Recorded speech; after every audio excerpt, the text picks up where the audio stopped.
1월 18일 월요일 새벽 기도회를 우리 묵상함으로 시작하시겠습니다.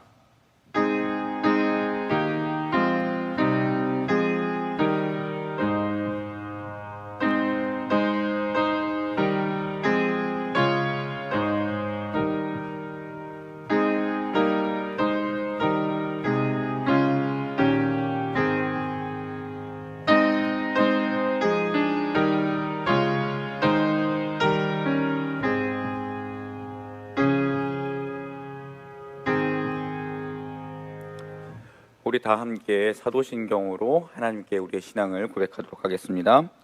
나는 전능하신 아버지 하나님 천지의 창조주를 믿습니다. 나는 그의 유일하신 아들 우리 주 예수 그리스도를 믿습니다. 그는 성령으로 잉태되어 동정녀 마리아에게서 나시고 본디오 빌라도에게 고난을 받아 십자가에 못 박혀 죽으시고 장사된 지 사흘 만에 죽은 자 가운데서 다시 살아나셨으며 하늘에 오르시어 전능하신 아버지 하나님 우편에 앉아 계시다가 거기로부터 살아있는 자와 죽은 자를 심판하러 오십니다. 나는 성령을 믿으며 거룩한 공교회와 성도의 교제와 죄를 용서받는 것과 몸의 부활과 영생을 믿습니다. 아멘. 다 함께 찬송가 342장 찾으셔서 함께 부르시겠습니다.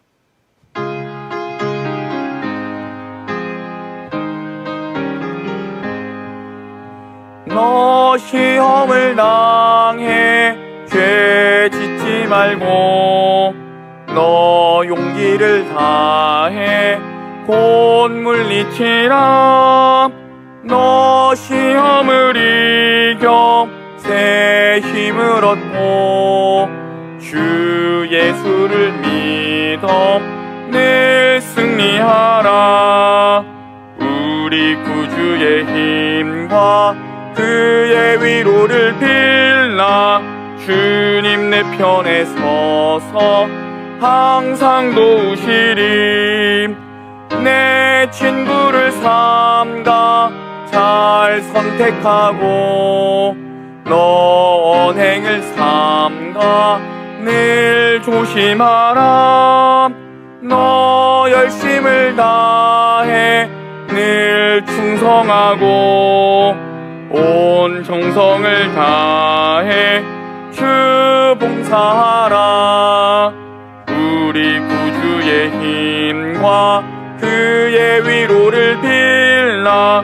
주님 내 편에 서서 항상 도우시리. 잘 이기는 자는 상 받으리니 너 낙심치 말고 늘 전진하라.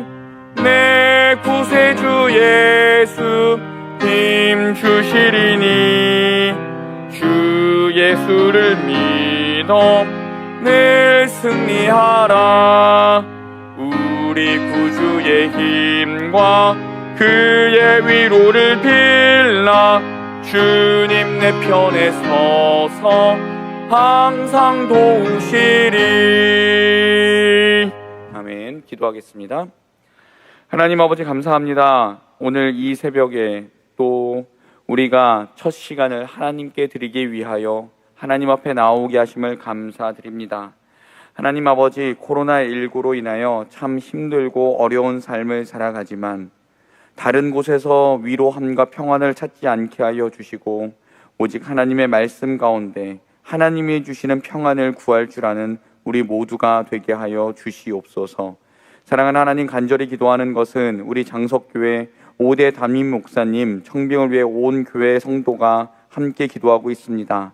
하나님께서 하나님 마음에 합한 신실한 종을 우리 교회에 보내주셔서 하나님 함께 기도하며 함께 말씀 나누며 함께 울고 웃을 수 있는 귀한 종을 우리에게 허락하여 주시옵소서. 하나님, 그 귀한 종 기다리며 우리는 계속 기도하게 하여 주시고 우리의 기도가 응답될 때까지 하나님 앞에 무릎 꿇는 우리 모두 되게 하여 주옵소서.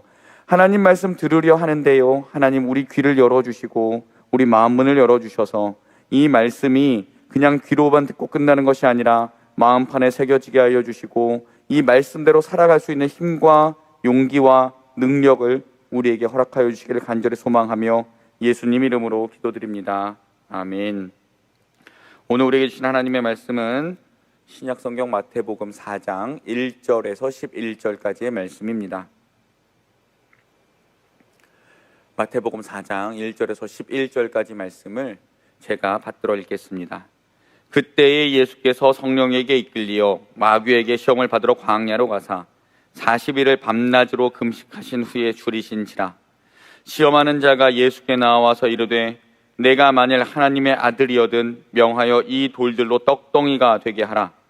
예수께서 대답하여 이르시되 기록되었으되 사람이 떡으로만 살 것이 아니요 하나님의 입으로부터 나오는 모든 말씀으로 살 것이니라 하였느니라 하시니, 이에 마귀가 예수를 거룩한 성으로 데려다가 성전 꼭대기에 세우고 이르되 내가 만일 하나님의 아들이거든 뛰어내리라. 기록되었으되 그가 너를 위하여 그의 사자들을 명하시리니 그들이 손으로 너를 받들어 발이 돌에 부딪히지 않게 하리로다 하였느니라. 예수께서 이르시되 또 기록되었으되 주 너의 하나님을 시험하지 말라 하였느니라 하시니, 마귀가 또 그를 데리고 지극히 높은 산으로 가서 천하 만국과 그 영광을 보여 이르되 만일 내게 엎드려 경배하면 이 모든 것을 내게 주리라. 이에 예수께서 말씀하시되 사탄아 물러가라. 기록되었으되 주 너의 하나님께 경배하고 다만 그를 섬기라 하였느니라. 이에 마귀는 예수를 떠나고 천사들이 나와서 수종드니라. 아멘. 오늘 우리가 읽은 말씀 굉장히 잘 아는 말씀인데요, 마태복음 3장에서 이제 예수님께서 세례 요한에게 세례를 받으시고 그때 하늘이 열리는 경험을 우리 하지요. 그때 이는 내 사랑하는 아들이요 내 기뻐하는 자라 라는 말씀을 들은 후에 예수님께서는 오늘 광야로 들어가십니다. 여러분, 한번 이런 질문을 드려보겠습니다. 만약 우리가 가지고 있는 또 어떤 그 욕심 혹은 꿈, 그런 혹은 욕망이 있는데 그것을 쉽게 이루어줄 수 있는 존재가 있다라고 생각을 해봅시다. 그리고 그 존재가 와서 그렇게 해주겠다라고 이야기를 합니다. 단 그냥 무조건이 아니라 조건이 하나 있습니다. 구원을 받지 못한다는 조건입니다. 하나님을 인정하지 말고 너 자신을 믿으라는 그런 조건입니다. 그럼 여러분이 이루고자 하는, 그리고 우리가 이룰 수 있는 원하는 모든 것을 다 이룰 수 있게 해준다라는 이야기, 그런 제안인데요, 실제로 그 존재는 그런 힘도 있습니다. 여러분 어떤 선택을 하시겠습니까? 이러한 문제를 독일의 대작가인 괴테가 파우스트라는 작품에서 다루었었죠. 파우스트는 모든 면에서 뛰어난 사람이었습니다. 하지만 젊음은 갖지 못했죠. 이미 연로한 사람이었습니다. 그때 메피스토펠레스라는 존재가 파우스트에게 젊음을 제안합니다. 대신 너의 영혼을 나에게 맡겨라 라는 제안을, 달콤한 제안을 합니다. 파우스트는 어떻게 했을까요? 그 독배를 마십니다. 그리고 그가 원하는 젊음과 쾌락을 맞바꾸게 되지요. 그 파우스트는 자신의 욕망을 위해 사탄이 제안한 것을 자신의 영혼과 맞바꾸게 됩니다. 그 이후 그는 활락, 쾌락, 살인, 그러한 죄를 저지르지만 결국에는 하나님께 구원받는 것으로 파우스트는 끝나고 마는데요, 그 괴테가 이야기하고자 했던 것이 무엇이겠습니까? 오늘 마태복음 4장 1절부터 11절까지 있는 말씀을 함께 보면서 우리 한번 그 이야기를 쭉 찾아가 보면 좋겠습니다. 여러분, 이 괴테의 소설 파우스트는 소설이었지만요, 그런 이야기를 우리 삶에서 한번 겪는다면 우리는 어떤 선택을 하게 될까요? 오늘 우리가 읽은 말씀은 크게 세 가지 유혹이 나오지요. 첫 번째는 먹을 것의 유혹, 두 번째는 인기의 유혹, 세 번째는 권력의 유혹입니다. 예수님께서 요단강에서 세례를 받으신 후 성령의 인치심을 받으시고 광야로 들어가셔서 며칠 동안 금식하셨죠. 40일간 금식을 하셨고 사탄이 주님 앞에 나타났습니다. 제가 개인적인 일로 한 3달 동안 좀 살을 빼보면서 다이어트를 해봤는데요, 하루만 못 먹어도 정말 죽겠던데요. 40일 금식하셨습니다. 근데 예수님은 그것을 음식을 먹을 수 있는, 만들 수 있는 능력이 있는데 그때 사탄이 나타났습니다. 40일간 굶으시며 기도하신 예수님께 사탄이 나타나서 돌로 떡을 만들라는 가장 원초적인 그 내용을 가지고 시험을 했습니다. 메슬로우라는 학자는 사람에게 원초적인 것들의 만족, 즉 식욕, 성욕, 배설욕 등이 충족되면 그 다음의 욕구들로 나아간다라는 욕구 이론을 발표했었습니다. 이 이론에 따르면 예수님에게 닥친 시험은 인간의 가장 말초적인 욕구를 시험하는 것이라고 할 수 있습니다. 40일을 굶었습니다. 근데 누군가가 나에게 먹을 것을 만들어 먹으라고 합니다. 그런데 나는 그런 능력이 있습니다. 우리가 예수님과 같은 처지였다면 여러분 어떤 생각을 하셨겠습니까? 저는 이 말씀을 준비하면서 이런 생각을 해봤습니다. 야, 이게 진짜 장난치나? 누구는 떡을 만들 줄 몰라서 안 만드나? 배고파 죽겠는데. 이런 생각도 해봤는데요. 예수님께서는 사탄의 가장 원초적인 시험, 배고픔의 시험, 먹을 것에 대한 시험에 대해서 이런 대답을 하셨습니다. 사람이 떡으로만 사는 것이 아니라 하나님께서 주시는 말씀으로 살아간다. 여러분, 이 의미는 무엇일까요? 먼저는 하나님의 창조 세계에 대한 예수님의 생각을 살펴보겠습니다. 돌로 떡을 만드는 것은 하나님의 창조 질서를 어그러뜨리는 것입니다. 돌은 돌이고 떡은 떡입니다. 즉 하나님께서는 모든 만물을 그 자리에 있어야 할 곳에 있어야 하는 모양으로 창조하셨습니다. 사탄은 그것을 예수님 마음대로 변형시키라고 요구한 것이지요. 이에 대해 예수님께서는 하나님의 말씀으로 창조된 모든 피조물은 피조물의 위치에 있어야 한다고 그 유혹을 거절하셨습니다. 즉 하나님의 창조에 대해 도전한 사탄을 하나님의 말씀으로, 창조의 능력의 말씀으로 이겨내신 것이지요. 또 예수님은 첫 번째 시험을 통해 우리에게 어떤 것을 말씀하고자 하셨냐 하면 먹을 것으로 대표되는 물질, 경제적인 부유, 번영 등을 위해 하나님의 말씀을 왜곡하지 말라는 것을 우리에게 알려주셨습니다. 예수님께 돌로 떡을 만들어 먹어보라는 그 요구는 매우 치명적인 것이었습니다. 왜냐하면 40일을 굶은 사람에게 먹을 것은 매우 달콤하게 다가오지요. 게다가 돌로 떡을 만들 수 있는 능력이 있는 사람에게는 참는 것이 더 어려웠을 것입니다. 그런 것을 알기에 사탄은 40일간 굶은 예수님을 먹을 것으로 유혹했습니다. 능력이 있었기에 더 많은 것을 가질 수 있었고 더 많은 것을 소유하려는 욕심이 예수님에게 있었더라면 예수님은 바로 그 유혹을 덥석 물어버렸을 것입니다. 이 첫 번째 유혹을 지금 우리가 살아가고 있는 이 시대에 적용해 보면 우리 모두에게 다 적용해 볼 수 있지 않겠습니까? 우리에게 더 많은 것을 소유하고 싶은, 더 많은 것을 갖고 싶은, 더 많은 것을 향유하고 싶은 그런 사람들에게 더 배부르기 위해, 더 많은 것을 갖기 위해 하나님의 말씀을 왜곡하며 하나님의 말씀을 외면하고 있는 우리의 현실들, 우리는 잘 알고 있습니다. 그럴 때 예수님께서는 우리의 삶이 먹을 것으로만 사는 것이 아니라 하나님의 입에서 나오는 말씀으로 살아가야 한다고 경고하신 것은 더 많은 것을 가지기 위해 하나님의 말씀을 어기라고, 더 많은 것을 소유하기 위해 하나님의 말씀을 무시해도 좋다고 요구하는, 유혹하는 이 시대에 우리가 깊이 생각해 봐야 하는 하나의 주제가 될 것입니다. 예수님은 그렇게 하나님의 말씀을 계속 지키며 사셨지만 사람들은 하나님의 말씀을 예수님의 뜻을 몰라서 왜곡하는 경우를 우리는 우병이어 사건에서 찾아볼 수 있습니다. 예수님께서 물고기 2마리와 떡 5개로 남자만 5,000명을 먹이셨습니다. 그때 사람들은 예수님을 왕으로 옹립하려고 했습니다. 즉 자기들의 먹을 문제를 해결해 주었다는 것입니다. 그러한 사람들을 보며 예수님께서는 이렇게 말씀하셨습니다. 내 살과 내 피를 먹지 않으면 내 제자가 될 수 없다라고 말입니다. 그때 사람들 어떠한 반응을 일으켰습니까? 왕으로 예수님을 모시려고 했던 수많은 사람들은 이 말씀은 어렵도다, 누가 이 말씀을 지킬 수 있겠느냐라고 하면서 예수님을 다 떠나갔습니다. 심지어 예수님을 따르던 제자들이라고 했던 사람들도 떠나갔습니다. 그래서 예수님 그들에게 물어보셨죠.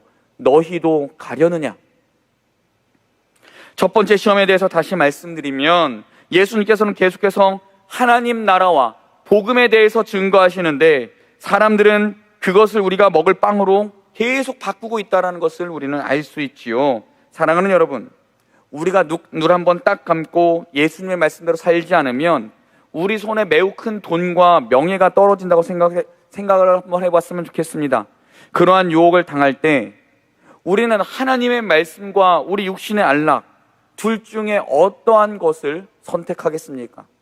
잠깐 이렇게 그 육신의 안락을 택한 다음에 회개하고 하나님 제가 잘못했습니다 이렇게 선택할 것입니까? 아닙니다. 그러한 것은 없습니다. 하나님의 말씀과 우리의 욕심, 이 두 상황 속에서 예수님은 우리에게 결단을 요구하십니다. 사탄이라는 존재는 머리에 뿔이 달려서 삼지창을 들고 찾아오는 것이 아닙니다. 우리의 생각 가운데, 우리의 삶 가운데, 우리의 현실 가운데 매일같이 부딪히는 존재입니다.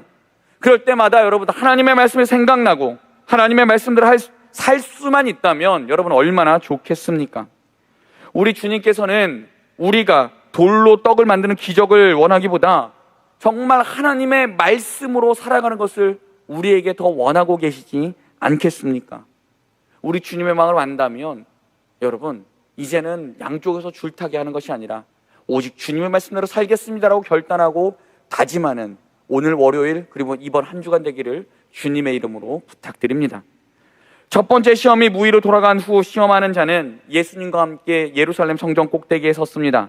그리고 예수님께 말을 합니다. 자, 뛰어내려라. 그러면 천사들이 네 발을 땅에 닿지 않게 할 것이다.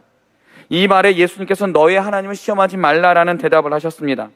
여러분, 이 두 번째 시험에 숨어있는 의미는 과연 무엇일까요? 만약 오늘 말씀을 듣는 우리 중에 누가 한 명이 우리 교회 종탑 있지 않습니까? 정말 그 높은 종탑에서 자, 나 뛰어내린다 그러고 뛰어내렸습니다. 그런데 갑자기 그때 발이 닿기도 전에 천사들이 와서 탁 받쳐서 다시 종탑으로 위로 올렸다라고 우리 상상을 해볼까요? 우리 공상과학 영화에 나오는 아이언맨이 갑자기 이렇게 칙 하고 올라가는 거 말고요, 딱 뛰어내렸는데 발이 땅에 딱 닿기 전에 천사들 발을 받쳤습니다. 그리고 다시 종탑으로 올려주었습니다. 여러분, 그것을 본 사람들은 어떠한 반응을 보이겠습니까? 왜 사탄은 예수님을 성전 꼭대기로 데리고 갔을까요? 그것은 아마도 성전 꼭대기가, 그 장소가 사람들의 이목을 집중시키는데 가장 좋은 장소였기 때문이라고 생각합니다. 그런 곳에서 어떤 사람이 뛰어내렸는데 죽을 것만 같았던 그 사람의 발이 땅에 닿기 전에 천사가 나타났습니다. 그 발을 땅에 닿지 않게 하고 다시 성전 꼭대기로 모셔 올리는 것을 본다면 그것을 본 모든 사람들은 경외함과 두려움으로 그 뛰어내린 사람을 쳐다볼 것입니다. 그리고 그 소문 점점 퍼져서 뛰어내린 사람을 신격화할 것입니다. 혹은 자신들의 왕으로 신으로 삼을 것입니다. 여러분, 예수님이 이 땅에 오신 이유는 무엇입니까? 하나님의 나라를 전파하는 것이었습니다. 하나님의 나라는 하나님께서 다스리시는 사자와 어린 양이 같이 뛰어놀고 어린이가 뱀의 굴에 손을 넣고 장난쳐도 물리지 않고 다시는 눈물이 없고 아픔이 없는 하나님과 함께 있는 그런 나라를 의미합니다. 예수님께서는 하나님 나라를 선포하기 위해 이 땅에 오셨는데 갑자기 사람들의 인기를 얻어서 이스라엘의 왕이 되어버리면 하나님께서 예수님을 통해 이루시길 원하셨던 것이 이루어질까요? 이 두 번째 시험에 대해 예수님의 생애 가운데 똑같은 경험을 하셨습니다. 예수님께서 예루살렘에 들어가실 때 사람들은 모두 예수님을 환영했습니다. 호산나, 호산나, 호산나, 다윗의 자손이여 우리를 구원하여 주소서, 호산나. 큰 인기로 인해 예루살렘 성에 소동이 일어났다라고 성경은 기록하고 있습니다. 그 정도로 예수님의 인기는 매우 높았습니다. 하지만 그렇게 크게 소리 지르고 단 5일 만에 그 인기는 시들어서 예수님을 십자가에 못 박으라고 고함 지르는 소리만 예루살렘에 가득 찼습니다. 예수님은 인간의 그런 욕망을 아셨습니다. 사람들 마음속에 있는 자신들의 꿈과 자신들의 생각을 이루어주면 좋아하고 그런 것들을 이루어주지 않으면 배척한다는 것을 예수님은 아주 정확하게 알고 계셨습니다. 그래서 예수님은 성전에서 뛰지 않으셨습니다. 당신이 뛰어내려서 사람들의 인기를 얻어봤자 하나님의 뜻을 이루기는커녕 사람들의 인기에만 영합하는, 사람들의 소원만 이루어 가야 하는 것을 아셨기에 예수님은 성전에서 뛰어내리지 않으셨습니다. 그리고 사탄에게 주 너의 하나님을 시험하지 말라 그렇게 말씀하셨습니다. 이 유혹의 다른 내용은 우리는 이렇게 생각을 해볼 수 있습니다. 예수를 믿되 세상적으로 더 유명해지는 것이 더 좋지 않겠는가 라는 그런 유혹 말입니다. 우리가 세상적으로 돈도 잘 벌고 학벌도 좋고 잘생기고 만사형통하고 큰 집에 살게 되면 세상 사람들에게 우리가 예수를 더 잘 전할 수 있지 않을까 하는 생각이 바로 이 두 번째 유혹에 숨겨져 있는 의미입니다. 사랑하는 여러분, 성경을 읽어보십시오. 성경 어디에서도 단 한 번도 돈 많이 벌어라, 높아져라, 좋은 지위를 가져라, 명예롭게 되어라 이렇게 말씀하신 구절이 있습니까? 오히려 낮아져라, 나누어 줘라, 겸손해라, 섬겨라, 날마다 자신을 부인해라. 성경은 우리에게 이렇게 요구하고 있습니다. 사랑하는 여러분, 우리가 이 세상에서 속해 살아가는 때에 세상은 계속해서 사탄의 유혹을 우리에게 던질 것입니다. 그럴 때 여러분, 아까도 말씀드렸지만 세상이냐 하나님이냐, 사랑하는 사람이냐 하나님이냐, 내가 사랑하는 그 무엇이냐를 놓고 심각하게 고민해야 할 때가 있습니다. 물론 지금도 그런 것이 있을 때가 있을 수 있습니다. 그럴 때 여러분, 우리는 어떤 선택을 해야 하겠습니까? 하나님께서 우리를 통해 이루고자 하시는 것과 우리의 생각이 충돌할 때, 혹은 주변의 기대와 하나님의 생각이 충돌할 때 나의 선택은 어떠한 것을 할 수 있겠습니까? 여러분, 성전 꼭대기에서 뛰어내리시겠습니까? 아니면 하나님의 말씀대로 살아가겠다고 다짐하겠습니까? 드디어 사탄은 마지막 괴계를 사용합니다. 그런데 여러분, 여긴 잘 봐야 되는 내용이 있습니다. 사탄이 사기를 칩니다. 너무나도 교묘합니다. 그래서 많은 사람들은 그 수책에 넘어집니다. 마치 파우스트가 자신의 향락을 위해 메피스토펠레스라는 사탄과 손을 잡은 것과 마찬가지입니다. 사탄의 사기는 여러분 과연 무엇입니까? 세 번째 시험 속에서 우리는 그것을 발견할 수 있습니다. 이 세상을 다 주겠다는 것, 이게 왜 거짓말이고 왜 사기입니까? 여러분, 이 세상은 누구의 것입니까? 누구의 작품입니까? 누구의 소유입니까? 하나님의 소유입니다. 하나님의 것이고 하나님의 작품입니다. 그런데 사탄은 뭐라고 하고 있습니까? 나에게 절하면 이 모든 것을 내게 줄 것이다. 마치 자신이 세상의 주인처럼 굴지요. 그러나 이 세상의 주인이, 이 모든 것을 창조하신 창조주가, 그리고 이 세상을 만드신 분이 하나님이심을 알고 계셨던 예수님께서는 뭐라고 말씀하십니까? 주 너의 하나님만 경배하라. 이 말씀의 뜻은 이러한 것입니다. 이 세상이 내 것 같지 아니야. 이 세상의 주인은 오직 하나님 한 분이셔. 그러니 너조차도 하나님을 경배해야 돼. 이것이 예수님께서 사탄에게 하신 말씀입니다. 우리가 이 세상을 살아가다 보면 우리의 앞뒤 양옆 위아래 다 막혀있는 것 같은 고통을 겪을 때가 있습니다. 마치 지금 우리가 살고 있는 그 상황과 방불합니다. 어느 누구도 알지 못하는 내 마음속의 고통, 혹은 경제적인 고통, 육체적인 고통, 관계의 고통 등 수많은 힘듦과 어려움이 우리를 눌러 진액을 짜내는 경우가 있을 것입니다. 그럴 때 사탄은 다가와서 아주 달콤한 소리로 유혹을 합니다. 왜 그렇게 어렵게 살아? 왜 그렇게 어렵게 살아? 나한테 와. 내가 다 해줄게. 하나님만 모른다고 해봐. 혹은 너 하나만 도망가면 돼. 하나님 모르며 사느니 그냥 사고치면서 내 마음대로 살아. 신앙이 무슨 상관이야?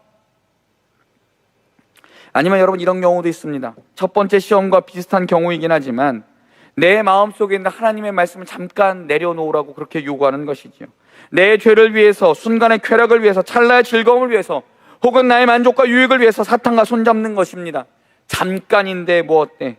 하나님 잠깐만 눈 감아주세요. 혹시 우리의 모습은 이런 모습 아니겠습니까?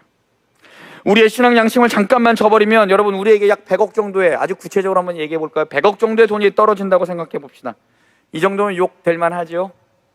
내가 눈을 한번 감으면 나 말고 수많은 사람이 편하게 살 수 있다고 생각해 봅시다. 그런데 이게 우리 신앙 양심의 저촉이 됩니다. 여러분, 어떻게 하시겠습니까? 다니엘서 6장을 보게 되면 다니엘이 그 신상에 절하지 않는 그런 말씀을 볼 수 있습니다. 한 달입니다. 딱 한 달. 여러분, 어떻게 하시겠습니까? 하나님, 한 달만 기다려주세요. 한 달 지난 다음에 더 열심히 섬길게요. 우리의 모습이 혹시 조금 전에 얘기했던 이런 모습 아니겠습니까? 그러나 다니엘 어떻게 했습니까? 아침과 저녁에 늘 예루살렘을 향하여 창문을 열고 모든 사람이 볼 수 있게 기도했던 것을 우리는 말씀 속에서 볼 수 있습니다. 그런 그에게 탄탄대로 꽃길이 열렸습니까? 아닙니다. 사자굴에 떨어지는 그런 고통도 있었습니다만 결국엔 하나님이 그로 인하여 승리하게 하셨던 것을 우리는 말씀 가운데 확인할 수 있습니다. 여러분, 제가 예전에 어떤 책을 보다가 이런 글귀에 밑줄 쳐놓은 것을 설교를 준비하다가 생각났는데요. 한번 들어보십시오. 단 한 번의 순교를 각오하는 사람은 정작 중요할 때 순교할 수 없다. 그러나 매일의 삶을 순교하는 정신으로 사는 사람은 아무 때나 순교할 수 있다. 왜냐하면 죽는 연습이 되어 있기 때문이다. 예수님께서는 하나님의 말씀을 향해 날마다 죽는 연습을 하셨습니다. 그래서 예수님께서는 제자들을 향해 뭐라고 말씀하셨습니까? 그리고 우리들을 향해 뭐라고 말씀하십니까? 너의 십자가를 지고 나를 따라와라, 이렇게 말씀하십니다. 사랑하는 여러분, 이 세 번째 시험이 우리에게 닥쳐올 때 이길 수 있는 방법은 매일매일 우리의 삶 가운데 나의 욕심과 욕망을 말씀과 기도를 통해 죽여나가는 방법밖에 없습니다. 신앙생활 가운데 언젠가 나는 하나님을 열심히 따를 거야, 하나님의 말씀대로 살 거야, 나는 신앙생활에 대박 터뜨릴 거야, 이렇게 다짐하십니까? 제가 100% 장담하건대 100% 쪽박입니다. 사랑하는 여러분, 오늘 우리가 읽은 이 세 가지의 시험은 우리에게 있어서 날마다 오는 시험입니다. 우리는 어떤 생각을 가지고 오늘 말씀을 들으셨습니까? 이 말씀을 볼 때마다 여러분들에게 드리는 말씀이 아니라 저는 저 자신을 돌아보게 됩니다. 과연 그러한 유혹이 왔을 때 제 제 생각과 욕심보다 하나님의 말씀을 생각할 수 있을지에 대해서 한 번 더 깊이 생각해 봅니다. 언제나 결론은 어렵겠지만 그래도 한번 이겨보자. 호용아, 그래도 이겨봐야 될 것 아니니? 라는 그런 말밖에 할 수 없습니다. 매일같이 말씀으로 저를 쳐서 복종시키는 훈련이 되지 않으면 사탄이 명예와 권력과 부를 유혹할 때 저는 금방 넘어가 버릴 것 같습니다. 그러기에 말씀 앞에 날마다 죽는 연습을 더 해야 할 것 같습니다. 그러기에 예수님이 더 그리워지고 예수님의 도우심에 절실해집니다.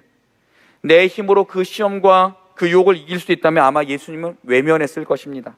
하지만 내 힘으로 이길 수 없기에 그 유혹을 이기셨던 예수님의 도우심을 절실하게 바랄 수밖에 없게 됩니다. 오늘도 저는 그런 예수님을 바라봅니다. 모든 시험과 유혹과 도전 속에서 그 자신을 순결하게 지키셨던 예수님의 삶이 내 삶이 되기를 바라며 예수님 가신 그 길을 따라가기를 저 자신은 기도하며 소망해 봅니다. 사랑하는 여러분, 우리도 이 길을 함께 가야 하지 않겠습니까?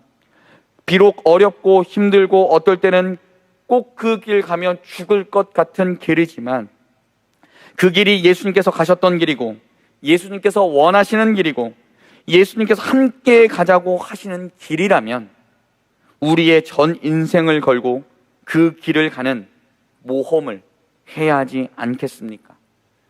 말씀으로 사탄의 유혹을 이기신 예수님, 그 예수님께서 우리를 도우시며 우리와 함께 하시며 우리에게 힘 주실 것입니다. 그 예수님이 나의 주님이 되십니다. 기도하겠습니다. 하나님 아버지, 우리의 삶 가운데 매일 다가오는 이 유혹들, 하나님, 우리의 힘으로는 또 넘어지고 또 넘어지고 또 넘어집니다. 그때마다 주님이 내밀어 주신 손 잡고 다시 일어나게 하여 주시고, 하나님, 중요한 선택의 기로에 있을 때마다 날마다 내 욕심을 말씀으로 쳐서 복종하게 하고 주님의 마음을 선택할 줄 아는 우리들 되게 하여 주옵소서. 감사드리며 예수님의 이름으로 기도드립니다. 아멘.